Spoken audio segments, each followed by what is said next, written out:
This is the News 4 Rundown. Good evening and welcome into the News 4 Rundown. I'm Erica Gonzalez. It's Thursday, April 23rd. Here's a look at some of the stories that we're following for you tonight.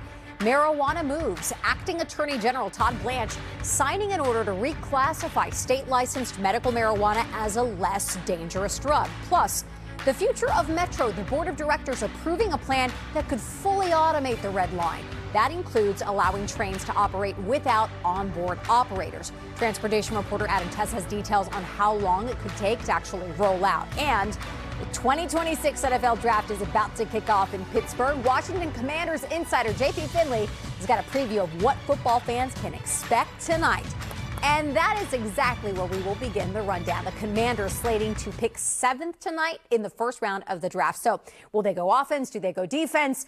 The countdown is on for sure. The first round begins in just about a half hour in what is sure to be an eventful and an exciting night. Let's get on over to team insider JP Finlay, who is joining us live in Pittsburgh.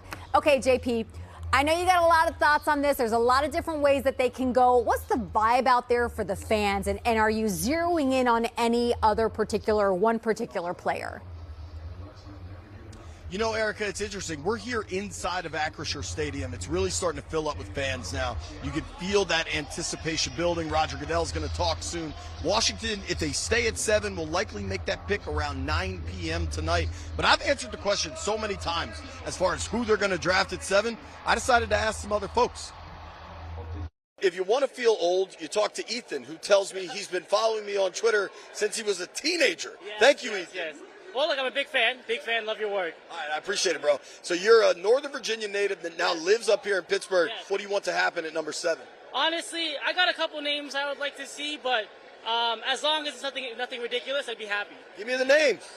Sonny Styles, Caleb Downs, Carnell Tate, Jordan Tyson, Jeremiah Love. That's a lot of names. Mansour Delaney. So I'm not picky. Who do you want them to take at 7 tonight? Let's go defense. Defense. Yeah. Or I mean, if Love's available, let's go Love. But I like Bill, so let's go defense. What's your boy's name? Scooter. You gotta get him a New Jersey. I already got him a Terry one. He won't wear it. Who do you think the Commanders should draft at number 7? Sonny Styles with Carnell Tate. Listen, this dude is now done. Get there. Sonny Styles and Carnell Tate. Yeah. They're going back to the playoffs. Yeah. How can you possibly do so many pull-ups? My quarterback is Jaden Daniels. I love it, man. Enjoy the night. What an answer. That dude was a pull-up machine. Listen, you know it's a big event when the Goodyear blimp is here. And Erica, I know you're gonna zero in on me making a pick. I could say Jeremiah Love is on the big screen here. They're showing his highlights. If he's there at 7, I think Washington will absolutely take the star Notre Dame running back. I just don't know if he's going to be there at 7. Washington definitely likes Love. I think everybody in this draft likes Love. I cannot wait to find out the answers. Right. He just might go earlier in the night, so we will have to see. JP Finlay joining us live from Pittsburgh. JP, thank you.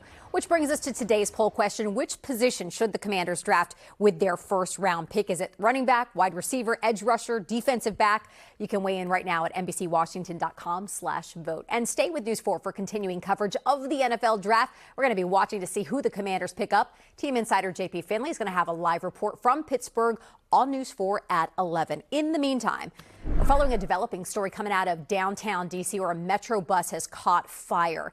This is actually happening at the 9th Street Tunnel. This is what it looks like even from afar. That 9th Street Tunnel, of course, runs under the National Mall, and that fire has sent large plumes of smoke over downtown. So if you're seeing it, you're wondering, even visible over the National Cathedral there.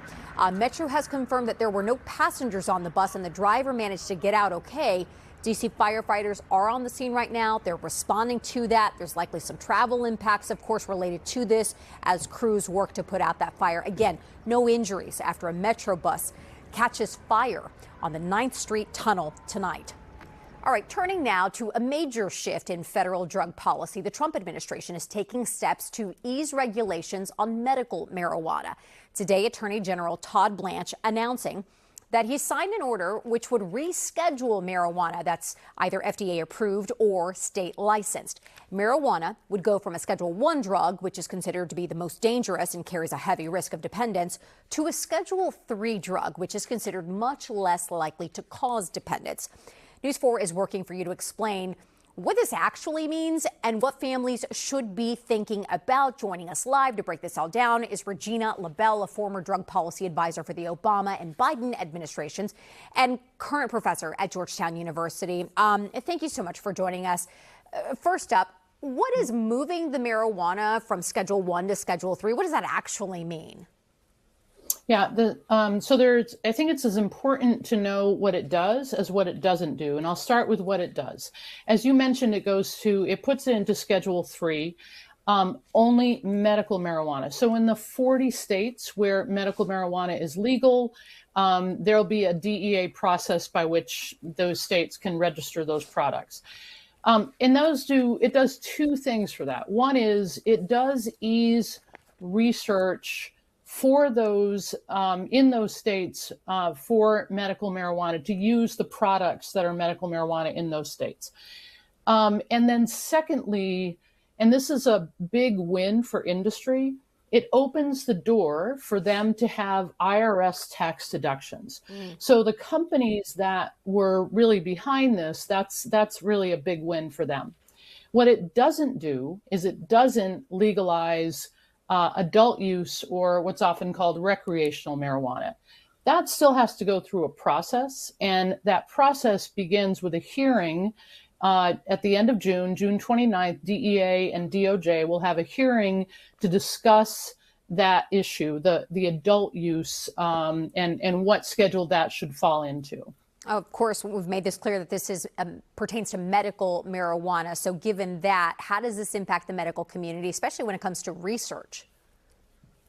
Yeah, so researchers will be able to research the medical marijuana products that are being sold in these states. Right now, they have to go through a process to get specific marijuana. Those actually, the research process has been really eased over the last 10 years. It's not as difficult, but this will allow for more research. But I think the really important thing, and you asked the question about families, I think it's critically important that families understand marijuana is not a benign substance, especially for the developing brain. And, I think that if this is ushered into a new era, it will become even more important for adults, for parents, for guardians to keep these products away from young people because they are especially dangerous for the developing brain. Yeah, you just you led right into my next question, which would have been your concerns regarding younger children, teenagers in all of this. Parents really going to have to keep a heightened eye, heightened sense to what's happening with all of this. Right. And I think I've worked on opioid issues for a number of years. And I think that one thing that's really important is we really worked hard to get parents to lock up their meds so that kids weren't taking them. If you've got marijuana in your home, you need to lock it up and make sure that your kids don't get it. Regina LaBelle, professor at Georgetown University, thanks so much for joining us tonight. Thank you. All right, let's turn now to what is a monumental decision that could change the way that you ride Metro. Today, Metro's board approved a plan that would fully automate the Red Line in the future. So that means onboard train operators may not be needed. The plan also calls for new screen doors to be installed on the station platforms. News 4 transportation reporter Adam Tuss tells us when all of that could happen. Well, you likely have heard about automation in some part of your life, and Metro could be next. Think of trains that don't require operators and platforms where the train pulls right up to a screen door and you get on and off. The closest example we have to this is the AeroTrain system at Dulles International Airport. But here at the Metro board, concern from Metro's frontline workers, some of them addressing the board directly. And now we are being told the solution is to remove the very people trained to respond when something goes wrong. She went on to say all of this should give the board pause. Raymond Jackson is the head of ATU Local 689, which represents most of Metro's frontline workers. He says he was told this plan was decades away. Let's sit down and let's start talking about it, because what you're telling me is you're just going to displace workers? Or are we going to sit down and talk about where these workers are going to go? Has the general manager said he'll sit down with you? Well, we have been talking about it, and that's where I got the 20 and 25 years from. So it looked like one of us wasn't telling the other one the truth, right? And if we're going to be partners, partner a little upset with you. Metro GM Randy Clark stressed over and over again, this is not about replacing workers. It's about better safety and reliability for the system, which is his main focus. We've talked a lot with the union.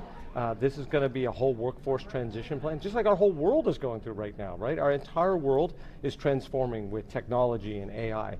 We're just another component of that. We've been very clear. If you are working at Metro today, this has no impact on you being a long-term employee of Metro. Will this evolve? What Metro's workforce looks like in 2045? Randy Clark doesn't know, you don't know, and no one else does. Now, Metro says to even accomplish this level of automation with self-driving trains and platform doors, they need to apply for and receive federal dollars. And the earliest any change like this could take place is 2032 or 2033. Now, get this, if Metro does go ahead with this, they would be the first mass transit agency in the country to have trains without operators. This is done in places like Europe and Japan, but we would be the first in the country. Red Line would go first, and then the other lines would follow. That's the latest at Metro headquarters. Adam Tuss, News 4, back to you. Thank you, Adam. Still to come for us tonight on the News 4 Rundown, turning a trip to the ballpark into a history lesson. Hundreds of 8th graders in D.C. public schools being taught an important lesson about the Negro League's history in the district. News 4's Mark Seagraves has those details from Nats Park. Hey, Doug. And it was a great day out there on our Thursday, a thrilling Thursday, and I think it'll be a fantastic Friday too. But tracking a boundary that works its way across the area that will lead to a couple showers, maybe a rumble of thunder during the day on our Friday, but even more so on Saturday. Good chance of rain. I'm going to break it down for you. I'm taking you hour by hour coming up. A striking display of 20,000 teddy bears along a fence on the National Mall in an effort by a Ukraine humanitarian organization to put the Ukraine war in the spotlight again. Razom for Ukraine, along with other partners, organized the display near the Capitol. They say each bear represents a Ukrainian child who has been abducted by Russia during the war. Even though while the Ukrainian armed forces have held their own and the Russian forces have very slowly advanced, there are still people under Russian occupation, and there are still 20,000 confirmed Ukrainian children in Russian captivity. The display is only up today. Senators at the event say that they are hoping to pass bipartisan legislation to help with humanitarian relief efforts with the war in Ukraine.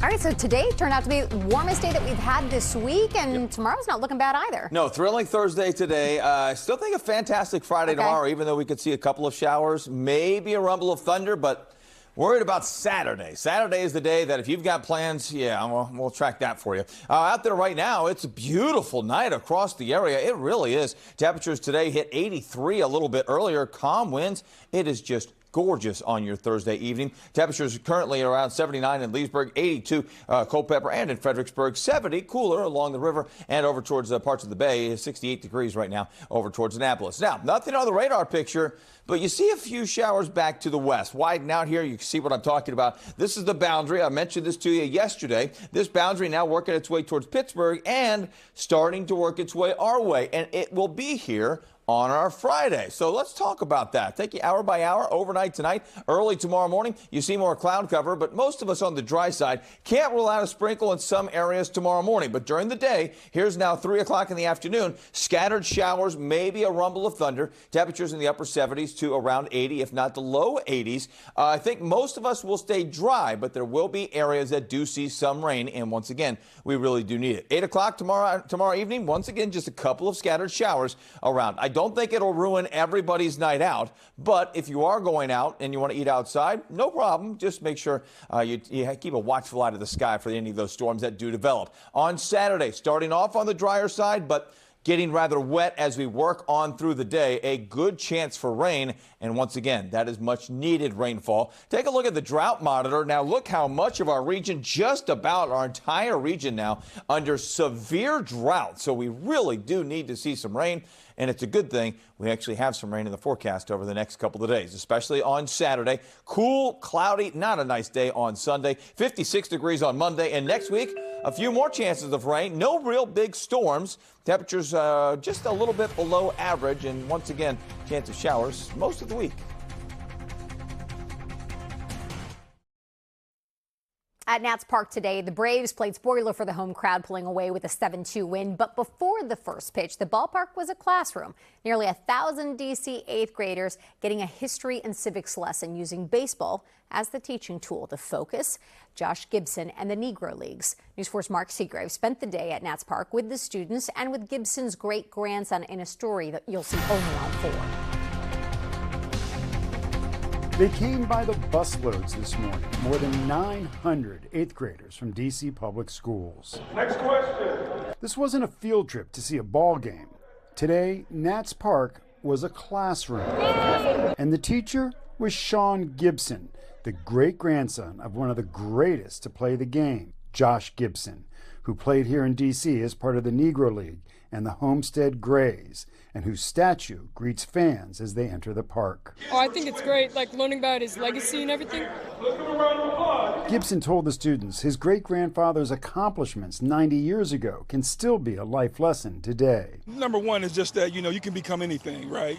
We all know the times that Josh Gibson and Satchel Paige, some of the great players, it was segregation. They couldn't be in the same room with white people at all. But these kids today can learn from that and hopefully take their Negro Leagues, as I call it, as adversity, right? They had to go through a lot of trials and tribulations. Take that into your life, into your struggles today, and remember, if they can overcome and do their dream, you can do the same thing here. The class was the brainstorm of Raymond Hamilton, Director of Social Studies for D.C. Public Schools. It's a way to make a real-world connection to lessons they learn in their classrooms and teach them that civic engagement can take any form, including baseball. It's a fun experience because I feel like not everybody has the chance to get this experience like I do. Raise your hand if you know Babe Ruth is. One of the tools they use in the class is a comparison of Babe Ruth's contract for $75,000 and Gibson, who was paid $275 in the same year. As for what this student took away from today's lesson, never let anybody take control of your life. Like with Josh Gibson and Jackie Robinson, they never let no stop them from doing what they want to do. Now, this may have been the very first year that they did this program, but it will not be the last. From Nats Park, where more than 900 kids learned an important lesson, Mark Seagraves, News 4. An important lesson indeed. The course is funded by a collaboration of the Nationals and the Josh Gibson Foundation. Yeah, we're following that breaking news from downtown D.C. that we mentioned earlier in the broadcast, where a Metro bus has caught fire. News 4's Joseph Olmo joins us live now near the 9th Street Tunnel. Joseph, so the good news here, obviously, is that nobody's been hurt in this, but this is probably creating some big headaches when it comes to traveling tonight.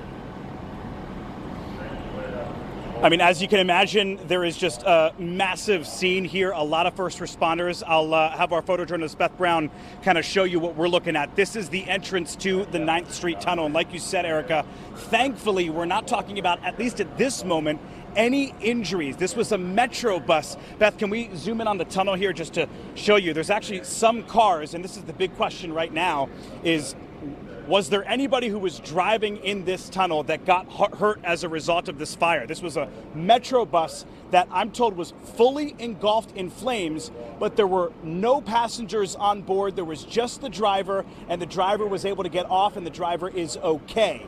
The question now becomes, what about all the other cars? This happened during rush hour, and this is a busy thoroughfare in and out of the city. So luckily, or thankfully at least right now, we don't have any word on any injuries, but the 9th Street Tunnel is completely shut down as a Metro bus was fully engulfed. And had you looked outside of your house, if you lived in D.C., you probably saw the entire skyline over the National Mall was just filled with a dark plume of smoke. That has since gone away, but what a scene out here, and we're going to keep you guys updated as we learn more. Right now, again, we just understand it was a Metro bus that was fully engulfed in the 9th Street Tunnel, and thankfully, no passengers were on board when this happened. It doesn't appear like the 9th Street Tunnel is going to be opening anytime soon, Erica. Right. Joseph, I imagine they've got you guys far back a little bit. You have eyes on the bus? You know where that scorched bus is? Yeah, this is the entrance to the tunnel right here, and I'm just trying to look myself. I don't think so, because I see a line running from a fire truck right here, a hose. So I don't know exactly where it is in the tunnel. But you see that Cadillac SUV, that silver SUV? That's probably somebody's car that was told to evacuate when this happened. We don't have a lot of details about the circumstances other than this was a Metro bus that thankfully didn't have any passengers, and clearly from my vantage point you can't see it. But firefighters have done quite a job here, because that thick dark plume of smoke is, you might be able to see a little bit up in the clouds right there, but it's all gone away, which to me tells me that the worst, at least fire-wise, is behind us. All right, our Joseph Olmo live for us this evening. Joseph, thank you. All right, come January of next year, some businesses in Prince George's County are going to be paying thousands of dollars more to be able to operate. The use and occupancy fee passed, despite opposition from business owners and threats of a legal challenge. News 4's Darcy Spencer explains which businesses will pay and how much, and also how the money will be used. Liquor and standalone convenience stores, tobacco and gun shops, and self-storage businesses. These are the targets of a new $5,000 yearly fee just passed by the Prince George's County Council. Council Chair Crystal Oriada sponsored the bill. I genuinely do not want an oversaturation of these types of businesses. And so we also do have to think about the decisions we make around what are we attracting and what are we deterring. The legislation cites harms the businesses allegedly cause, from the harmful effects of tobacco use and secondhand smoke, alcoholism and drunk driving, to gun crimes and hazardous materials potentially being stored at self-storage businesses. Oriada says it's a way to make sure they're giving back. I'm unapologetic about you can't do that here in Prince George's County anymore. We can have standards, and that is okay. And we can still be open for business by saying, but we want the right type of business, and we deserve that here in Prince George's County. But there was major pushback from businesses saying they were being singled out. Even a lobbyist with the self-storage industry weighed in. The whereas clause on page 2 of the bill dealing with self-storage facilities is outrageous. It's slanderous, it's lies, it's untruths, and it is quite anti-business to storage facilities. Among those opposing, the owner of JB Liquors. We consider it as a tax because the reason why this is not going to go down, and we already have our fixed expenses like rent, payroll, utilities, and all other business expenses. And on the top of this, if this $5,000 is a little bit higher for us. And the family that owns Freddy's Liquors, immigrants from India. I think there is a sort of sensitivity that you have to have when you speak about these issues. I don't think it's okay to keep echoing these narratives and this rhetoric that states that, you know, we're not from here. You're not even from here, so why are you in this community? We've operated this store for 30 years. That $5,000 fee is expected to generate about $8 million every year. So how will that money be spent? The money will go into a quality of life improvement fund and pay for things such as youth, child care and education programs, senior wellness, pedestrian, road and transit safety improvements, and economic assistance for disadvantaged people and businesses. Now, some opponents have suggested that the law will not survive a legal challenge, that it's not legal to single out certain types of businesses for a fee, and that it's technically a tax that needs approval by the state legislature. Darcy Spencer, News 4. And that's going to do it for the News 4 Rundown for this Thursday night. Be sure to join us tonight for News 4 at 11. For now, I'm Erica Gonzalez. Have a great night.